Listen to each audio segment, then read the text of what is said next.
Vanakkam. Hello, friends. As we celebrate the World Heritage Day today on April 18th, I'm happy to share that Know Your Roots enters 1 year of exploration of our ancient Tamil antiquity.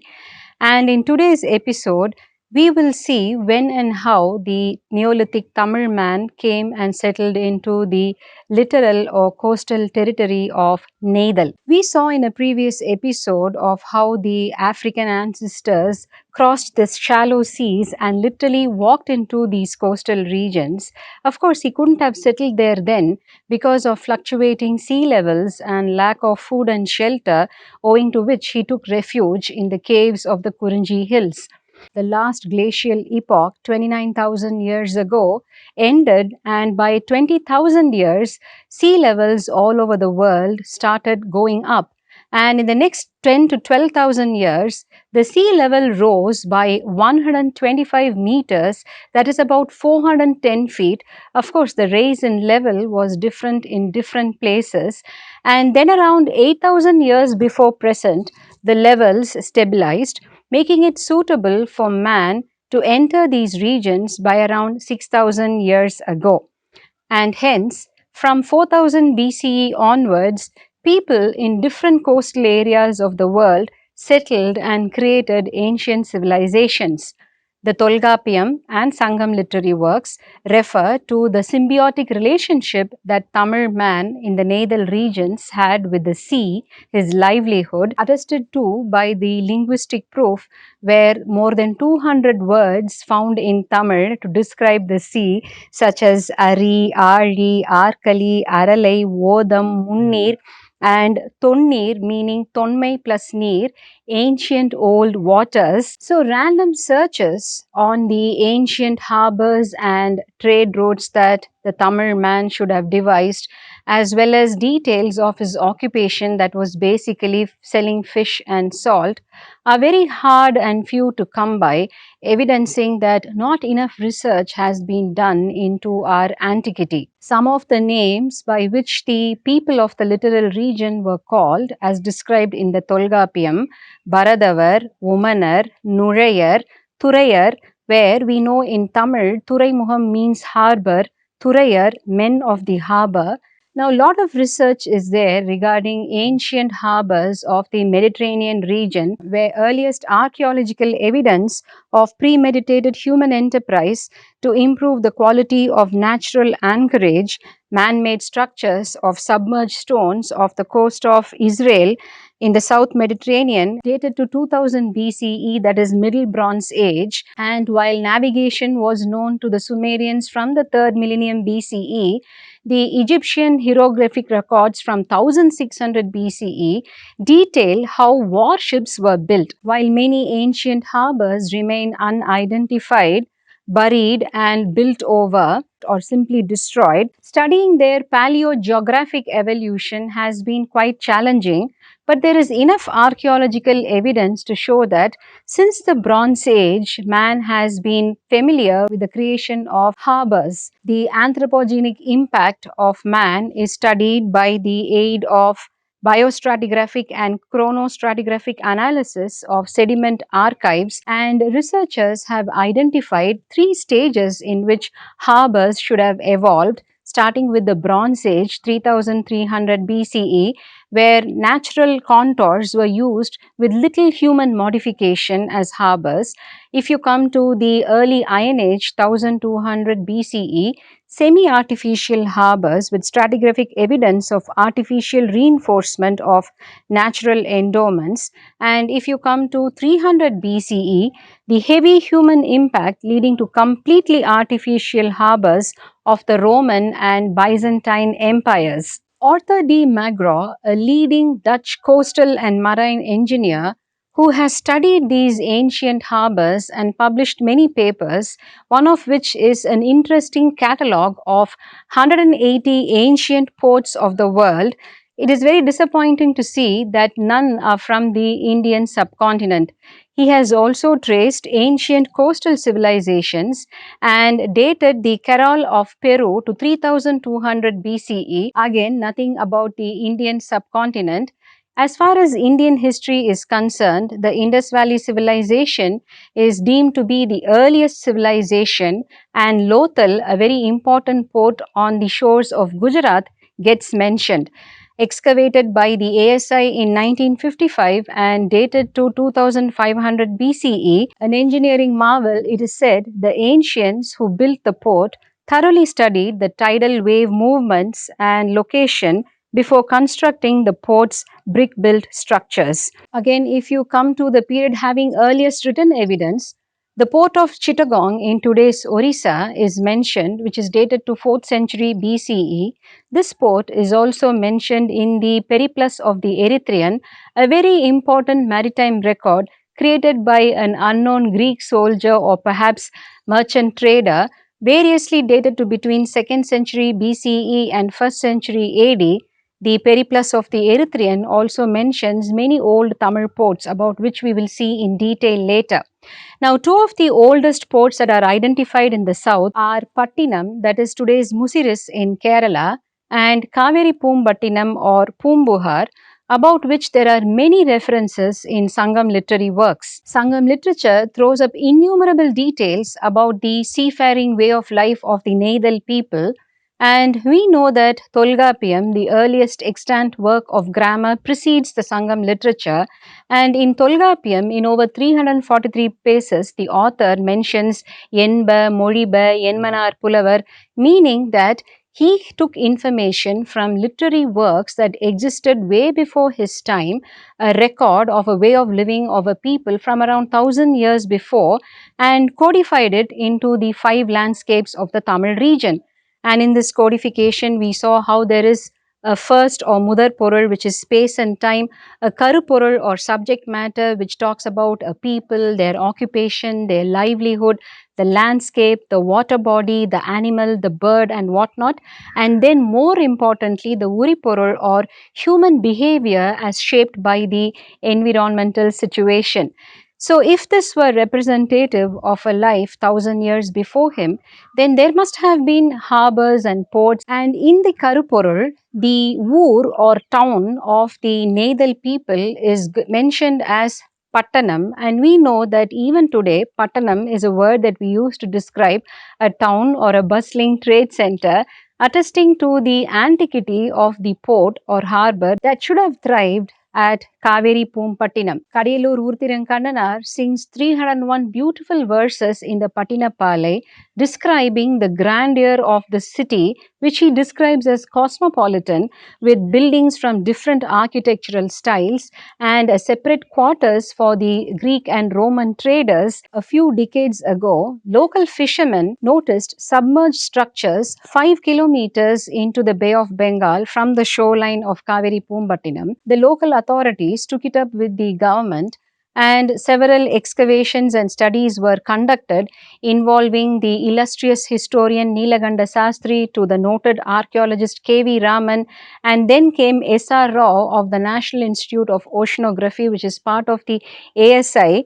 He also conducted several researches which were not concluded due to paucity of funds, but none of these took the time period of the port to beyond 3rd century BCE, the timeline given in Sangam literature. But then again, we have seen the ample proof in proto-history, that is recorded history of other civilizations, attesting to the antiquity of Tamil tradesmen, such as the Pontic-Caspian Mycop culture dated to 3700 BCE, where cotton cloth was exported from South India. The Sumerian Ur temple, which had exported teak from these regions, dated to the 3rd millennium BCE, and the Sumerian records that noted the word Magiram for the boat that exported timber from these regions, which was described by Asko Perpola as coming from the root word manju in Tamil, and the word yellu in Akkadian records dated to the 2nd millennium BCE, yellu meaning sesame, exported from these regions and going into the language without its name changed. And again, more recently, around 950 BCE, the ahil wood or eagle wood and the peacocks were exported to King Solomon's kingdom, recorded in his version of the Bible. So, with all these evidences, where were the ancient harbors of the Tamil people from which all this trade should have happened? A very interesting paper published in August 2020 by four scholars from the Bharatidasan University, Trichy, funded by the Government of India's Department of Science and Technology through a project, the digital reconstruction of the ancient port city of Pumbuhar.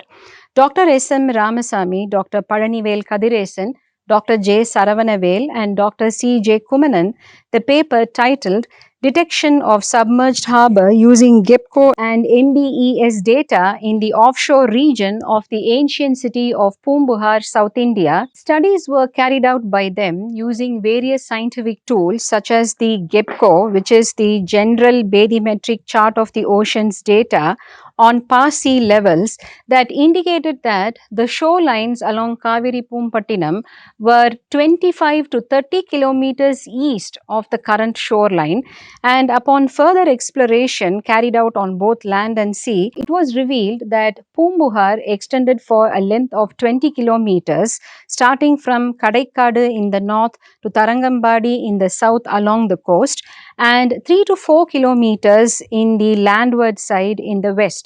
In the seaward side, Pumbuhar had extended up to 8 kilometers from the present shoreline in the Bay of Bengal, and scattered remains found during these explorations were wharves in Melayur and Kirayur, Buddha Vihara in Mela Perumpallam, water outlets in Vanagiri, brick structures parallel to the coast, cairn circles, terracotta wells, and Yavanar residences, of course, all with various periodical datings. And then they have gone on to explore several anomalies way beneath the sea level that were not natural but were man made.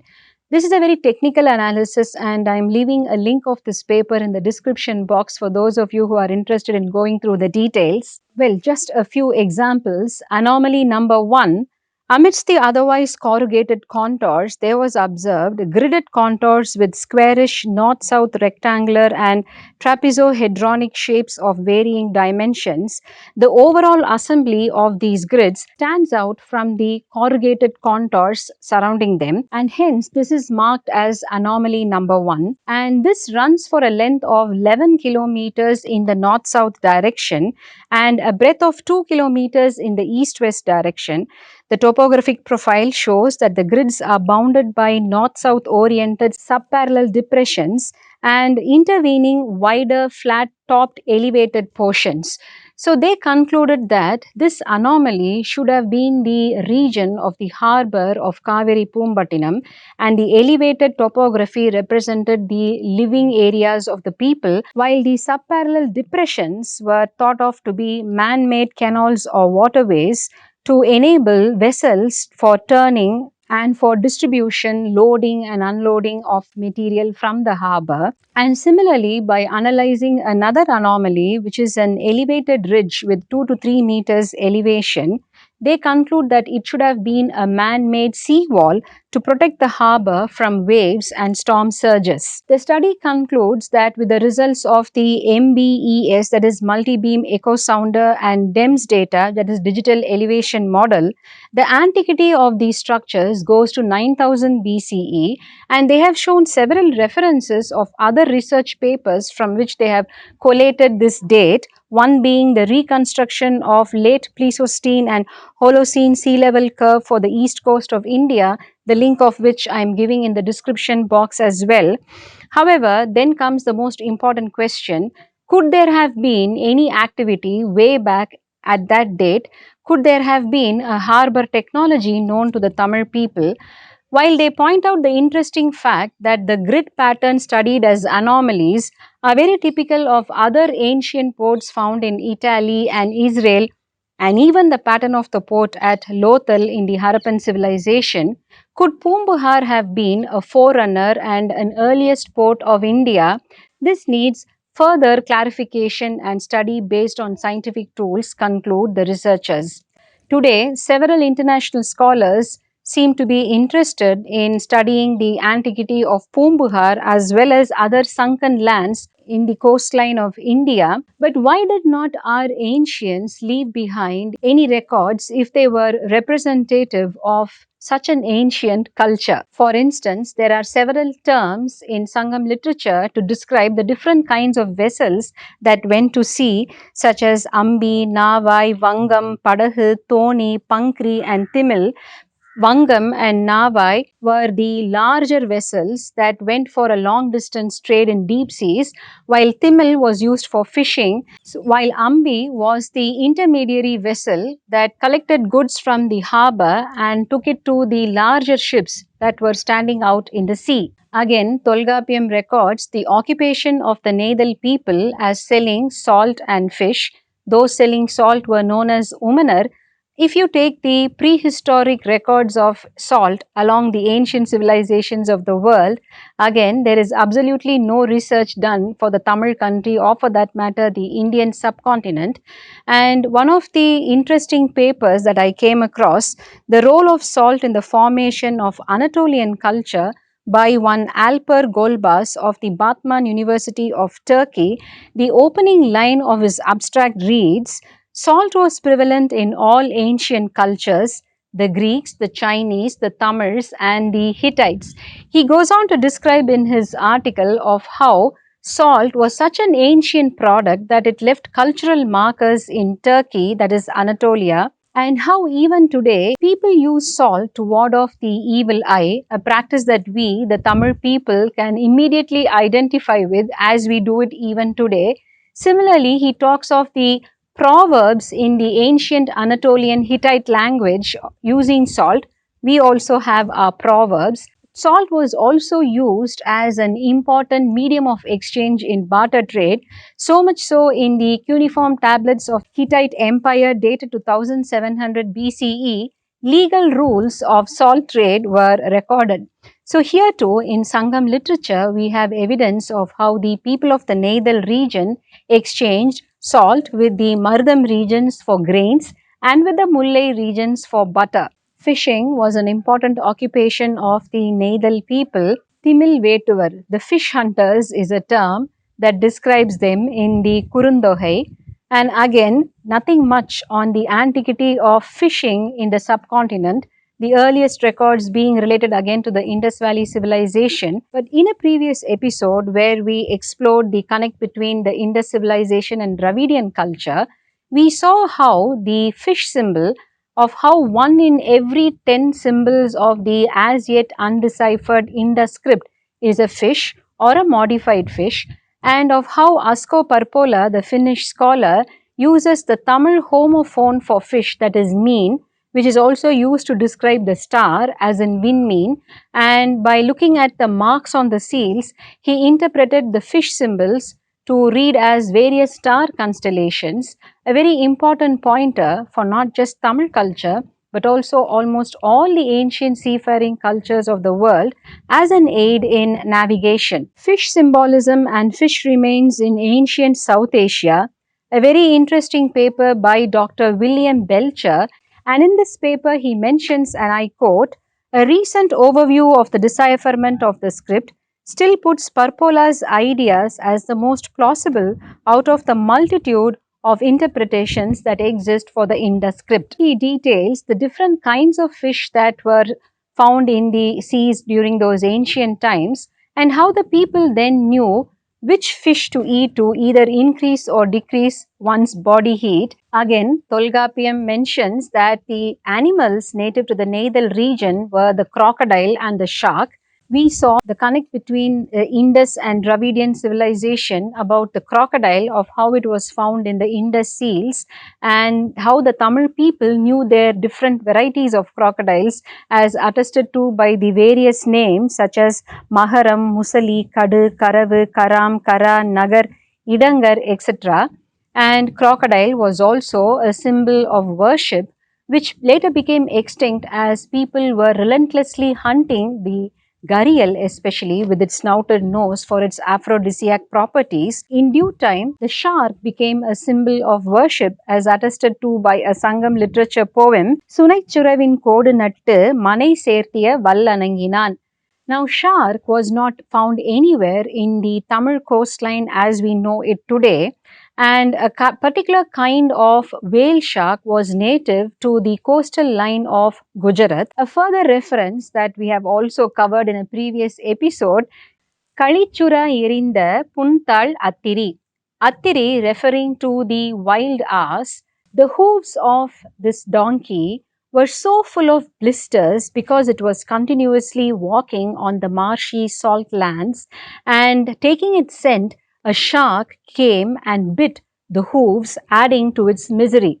Now, this is the meaning of the line, and this description fits the geography of the Ran of Kutch so beautifully. So, were these carried forward memories of our ancestors from millennia ago recorded in the Sangam literary works? Was this because the Dravidian languages were spoken in a widespread of the country, as attested to even today by the strong Dravidian substratum that is found in the Maharashtrian language, as pointed out by the leading linguist Franklin Southworth?